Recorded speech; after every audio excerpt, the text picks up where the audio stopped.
Hey, Davante, after a first half of a lot of milestones, congratulations on yours, by the way. Things got a little dicey there in the second half, but some of the other contenders in the NFC have dropped games when they haven't been at their best. What does this mean for you guys to be able to pull something out when maybe you're not at your best for 60 minutes? I mean, to a certain extent, we got lucky. We definitely played some good ball early on, but took our foot off the gas pedal a little bit. Says that we did enough basically early on to kind of cover our butt later on, but that's not our standard finishing games like that. We want to strive to bury teams in those situations and go out and get points. Definitely at least sustain a better drive than going out with three and outs. That's not our brand of ball. So we got to be cleaner with that, and because you just a play away from them not they get in field goal range right there and hit a field goal. It's tough. So we just got to do our job early on.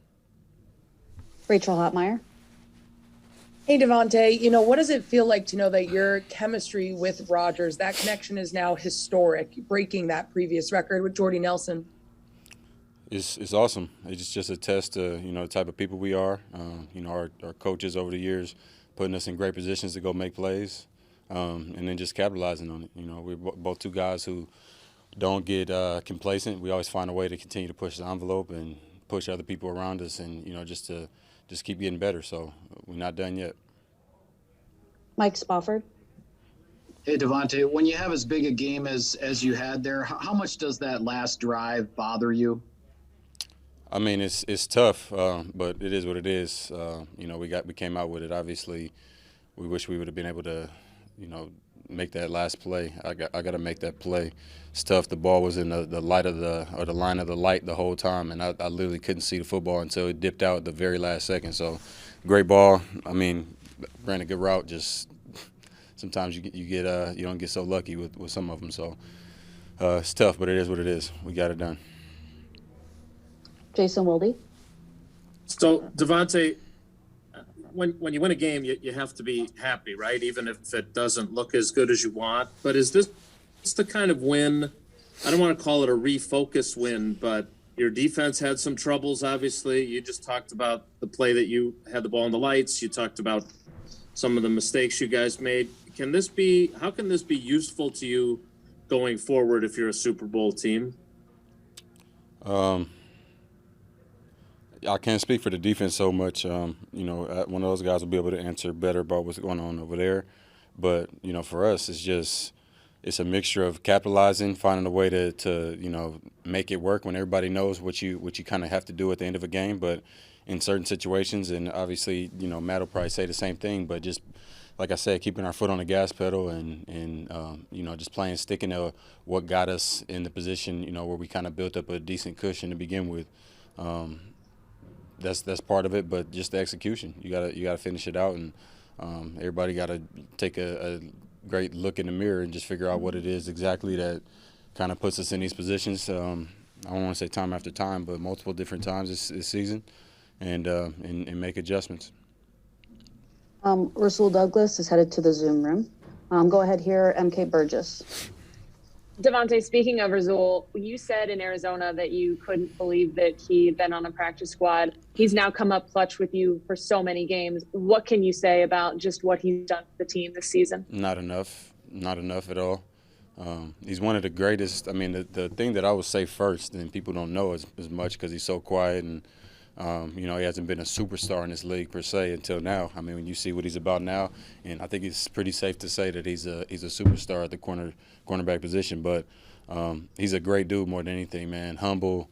I think I might have mentioned it last week or a week or 2 weeks ago. But humble dude, is dedicated to his craft in a similar way to, like Jair. And we see the type of player that Jair is and kind of turned into. So. I can't say enough about that dude. He's a joy to be around and obviously a hell of a player too. Cassidy Hill. Hey, Davante, you passed Jordy on a few different lists today. You also recorded your third season with 100 catches.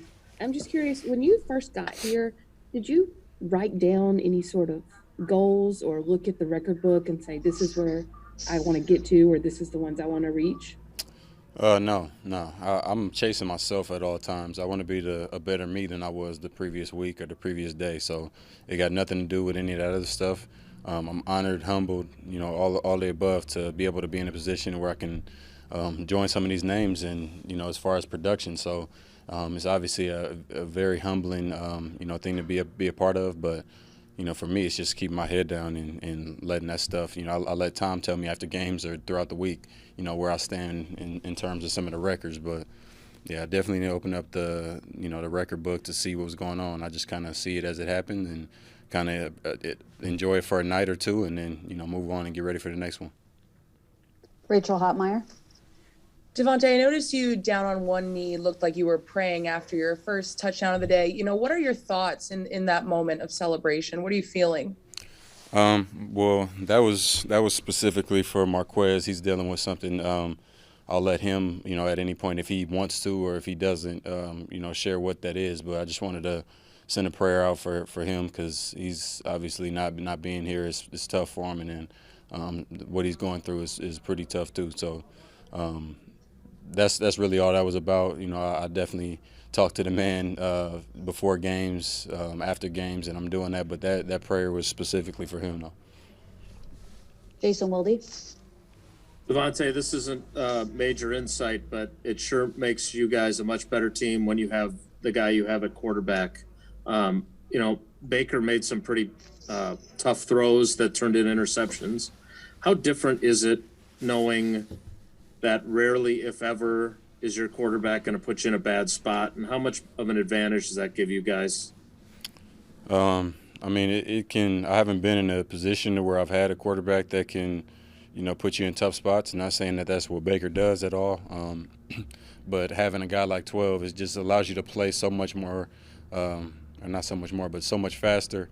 Just knowing that he sees the field and everything's moving so slow for him. So, if I have an outbreaking route and I don't know if it's cover two, if the corner squad, and typically he does know or he knows, the rotation of the shell. So with a lot of these things, it just makes it that much easier because if you got the ball, you probably got the ball not because he forced it to you, but because, that's where the coverage dictate the ball go. And that allows you to catch the ball and be able to get some yak and a lot of different things that go into it. So, he's the GOAT, and, his name is in every single I want to say he's got all the records almost at quarterback, and what he does on a week in and week out basis kind of just demonstrates that for you. Chris Roth. Davante, I'm going to take another shot at this. You said you're only chasing you. Well, everybody in NFL history is now chasing you. You're the only guy with 8 games of at least 10 catches, 100 yards, and multiple touchdowns. Does that mean anything to you? Yeah, there's certain ones like that. That means a lot. Anytime you're the only one in NFL history to do something, there's certain things they could tell you. They find all types of stats. If they would have told me I'm the first one who on my first catch of my NFL career fell in the end zone against the Vikings, I wouldn't be as thrilled about that. But to hear that I'm the first of, in NFL history to go and register 10, what'd you say, 10 and 100 for 8? 10, 100, and multiple touchdowns. And two plus tugs. Yeah, man, it's special. And I definitely, like I said, I'm more of a enjoy it that night and forget about it. That way you keep that hunger and, keep pushing. Cassidy Hill. I wish I had a super obscure stat for you now to talk about.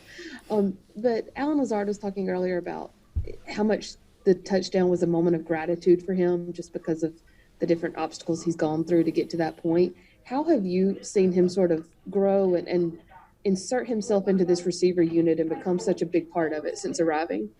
Well, honestly, it happened kind of quick, relatively. He got to a point where I think he arrived at the end of 2018, like the last game or something like that of the year. And then obviously, we released him and came in camp the following year and then came in there. And then by, when I was out, they had Aaron Rodgers. I don't know if you guys know who he is. He was calling for number 13 off the bench and, just based off of the work he put in and the trust that he was starting to develop. And that's a huge thing for it to happen that quickly because, I don't know for sure about me, but I don't remember. Obviously, I had a lot. I was playing with 2 Pro Bowlers at the time, but that quickly, in the amount of, 6 games or something like that, being out there and wasn't even active for most of them, to have a guy like Aaron call on you and want you in the game to go make plays and specifically single you out like that, it means a lot. So I remember the game in Kansas City when that happened, and I saw a look in his eye, and I felt like that's when it clicked for him, and that was kind of his "I belong" moment. So he's a great player. He's has so many different aspects to his game that a lot of receivers don't have. How he can get dirty, he can go block an end, a backer, he can go catch touchdowns. Typically, guys that can handle those type of blocks don't see a lot of targets or aren't looked at on third downs and catching 45-yard bombs down the field. So my hat's off to him for the kind of dedication that he's had to continue to get better and keep building the trust level with 12. We'll do two more. Rachel Hotmeyer. Thanks. While I'm here, also congrats on baby number 2. So exciting for the Christmas announcement. Thanks. When the Browns have the potential for a go-ahead 2-minute drill, the game itself is in peril. What's it like watching your defense, save the game from the sideline? It was terrible for me. I'm not gonna lie. It was terrible because based off how the previous drive went, that's not my standard of football, obviously. And 10 times out of 9, I'm making that play. So I don't like being the reason why we're in that position, or not necessarily the reason, but it is what it is with that. But I had all the faith in the world in my defense to be able to step up in that position. It was really not a point where I thought we weren't gonna stop them. They took an interesting approach by running the ball the way that they did, but hey, I mean, whatever works for you works. They got a hell of a tandem back there, really a trio of backs with 27 in there, so I can kind of understand it, but at no point did I, my confidence waver in my defense. So I wish I could have made that play just to kind of help put it away earlier and not even put them back on the field and make it tough for them, but it is what it is. That's what it's the most team sport that there is. And, you kind of got to rely on your brother to handle his job sometime to be able to go out there and get a dub. So it was good that they finished. And last one, Jason Wilde. So, Davante, we talked during the week about how Baltimore defended you, right? So we're all up on the 7th floor, and on the 33-yarder, we're all looking down. We're like, oh, my God, they're leaving Adams one-on-one. Nothing against Denzel Ward, but we could all see that ball was going to go. Do you know that the ball's going to right away when you see that? Does Aaron know? How does that work out? And was it also the case on the touchdown on the 9-yarder where, that had to be one of your easier touchdowns too? Yeah, for sure. Those guys, I got a lot of respect for 21. I like how he look on film. I told him that during the game. He's a good player. So it's tough when, you get put in a position like that as a DB to be, one-on-one with so much space like that. It's not easy. And then you got, a quarterback that can put it on the money. And, I kind of had the easy job in that. Just had to get back vertical and hold the line. And, he was in good position. It was just a really good ball. Had a lot of space on the sideline, so we were going to make that play every single time, and especially when I see the safety on the other side of the field. It's honestly confused as to why that had happened, but I would love if teams would do that more. Give me more, opportunities to go down there and make some long plays. But definitely was a big 180 from last week, but I appreciate that.